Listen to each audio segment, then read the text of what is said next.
Le DaFresh Morning, c'est 104.5 tonnes de bonne humeur. Tous les matins sur Urban FM.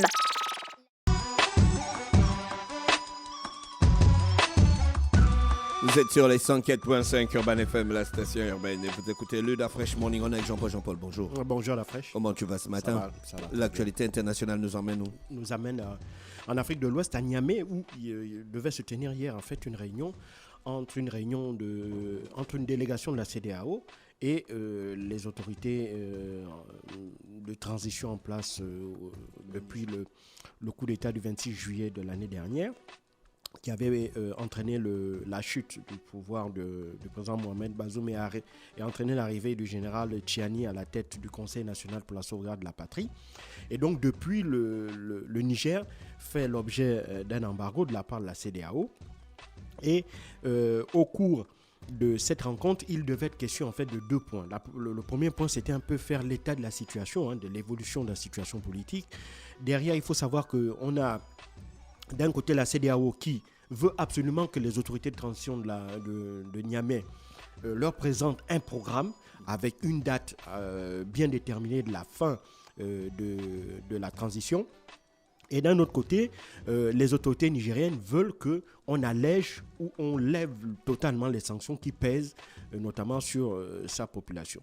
Et donc, il était d'abord prévu une première rencontre le 8 janvier dernier, mais compte tenu d'impératifs, ce sont les propos tenus par Ali Maman Lamine Zein, qui est le premier ministre de la transition au Niger.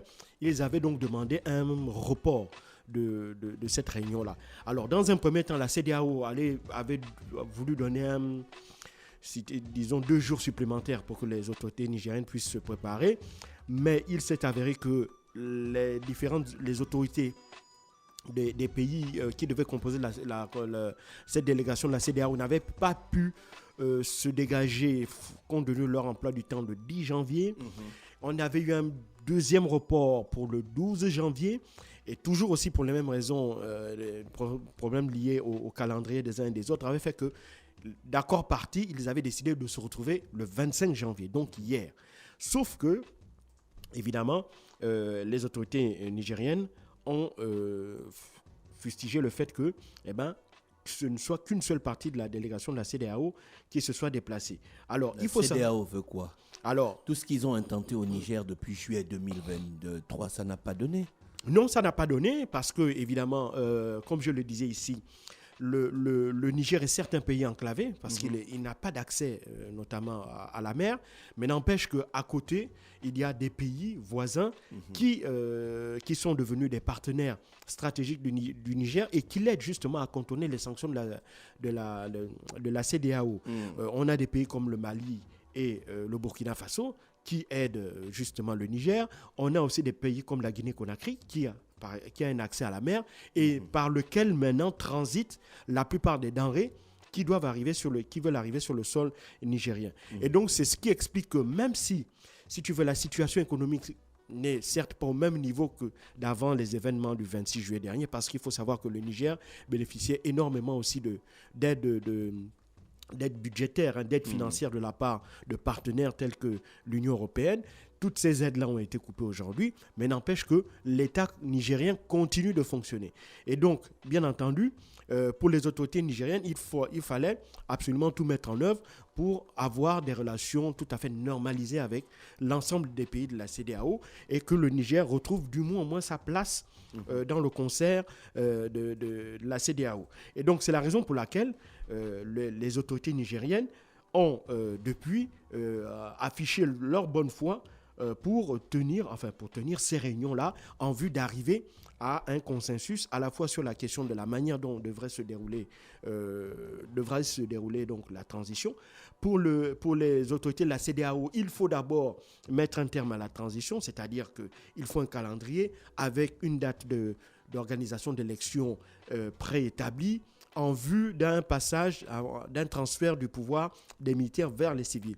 Or, les militaires du Niger ont à peu près le même discours que ceux du Mali et du Burkina Faso, qui explique que c'est justement parce que la situation politique était mauvaise que cela a entraîné la dégradation de la situation économique et sécuritaire du pays. Et c'est ce qui a poussé les militaires justement à intervenir.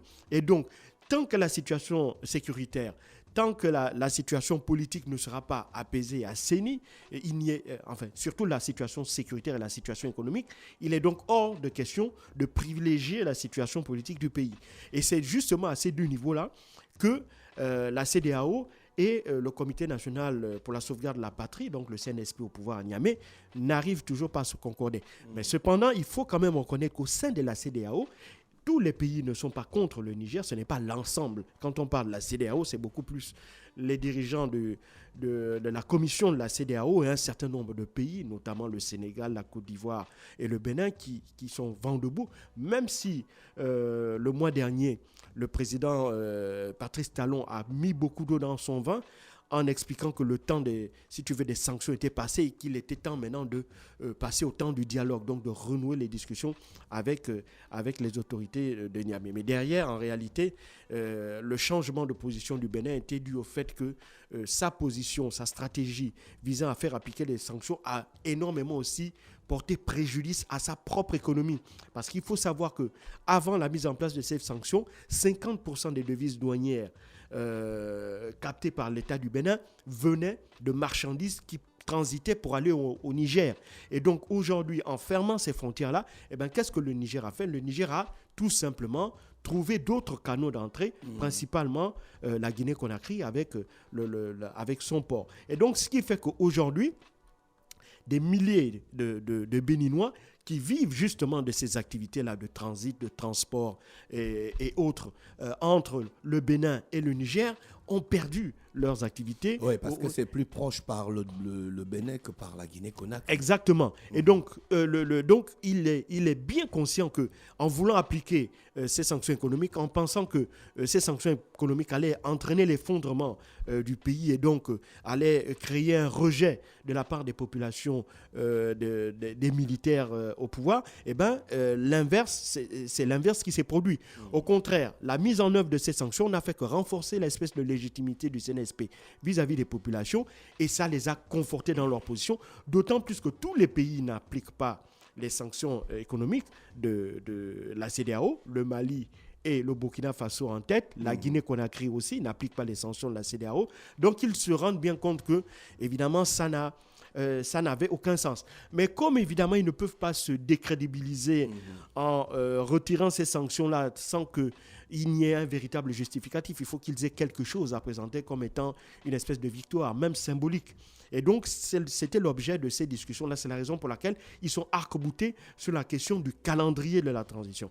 Or, les autorités nigériennes savent que, évidemment, le temps ne joue pas contre eux, au contraire, le temps est de leur côté et ils n'ont pas à craindre une quelconque effet de la part de la CEDEAO, ils n'ont pas à craindre une contrainte supplémentaire qui pourrait les obliger ou qui pourrait leur faire craindre de perdre leur pouvoir. Donc, pour le moment, le CNSP est bien installé au pouvoir, il est bien conforté aussi par sa légitimité populaire, et donc il ne fait que montrer que plusieurs événements l'ont conforté dans cette position-là. D'abord avec l'expulsion de l'ambassadeur de France qui était à Niamey, le retrait de ses accréditations, puis l'expulsion dont il a fait l'objet, le départ des Français à la demande de ces nouvelles autorités nigériennes. Donc tout ça fait qu'aujourd'hui, même les Américains qui étaient quand même qui continuent quand même un peu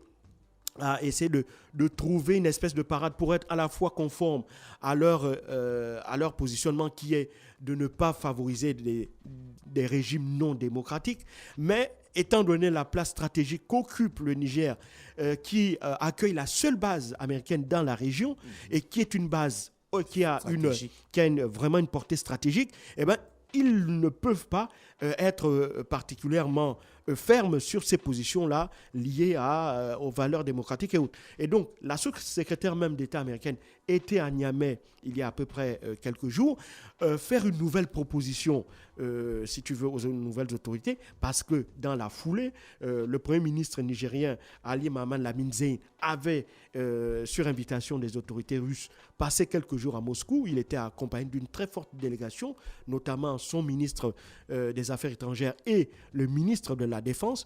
Avec la Russie, il y a des discussions qui sont en cours visant à renforcer la coopération militaire. La Russie s'est dite prête à aider justement le Niger dans sa lutte contre la menace terroriste et la menace djihadiste. Et donc tout ça fait craindre une arrivée, pour les Américains, fait craindre une arrivée de soldats russes sur le sol nigérien, à l'instar de ce qui s'est passé au Mali, avec très certainement pour conséquence les États-Unis qui devront, si les Russes mettent pied au Niger, ils seraient obligés de partir parce que évidemment dans leur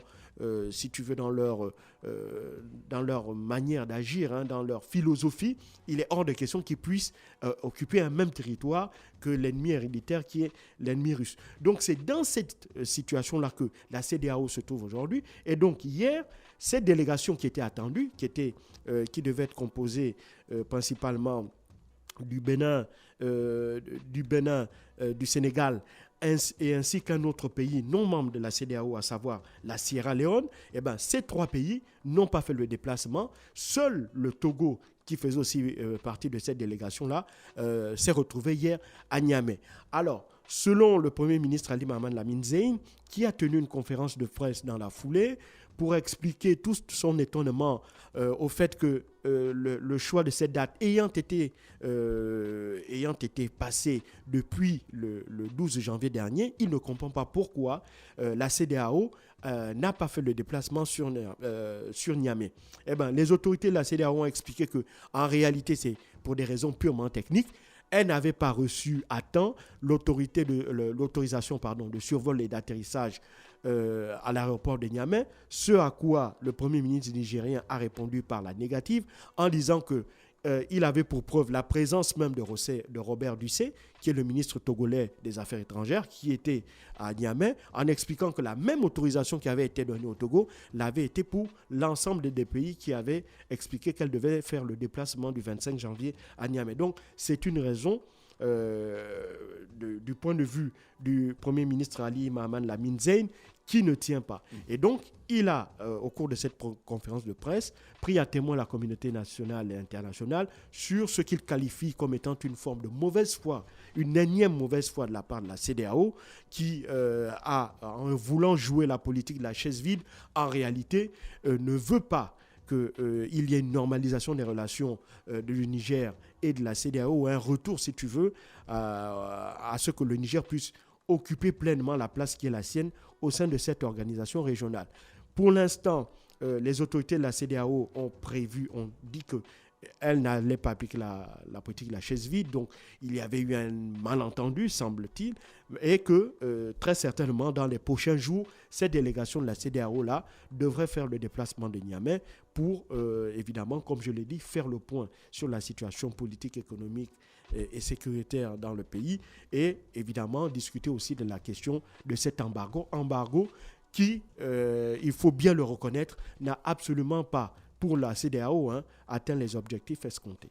Merci Jean-Paul avec nous ce matin sur les 104.5 Urban FM, la station urbaine dans le Da Fresh Morning, le réveil matinal au plus de la capitale, sur la radio la plus de la capitale. Restez connectés, on se retrouve juste après. Le Da Fresh Morning, c'est 104.5 tonnes de bonne humeur. Tous les matins sur Urban FM.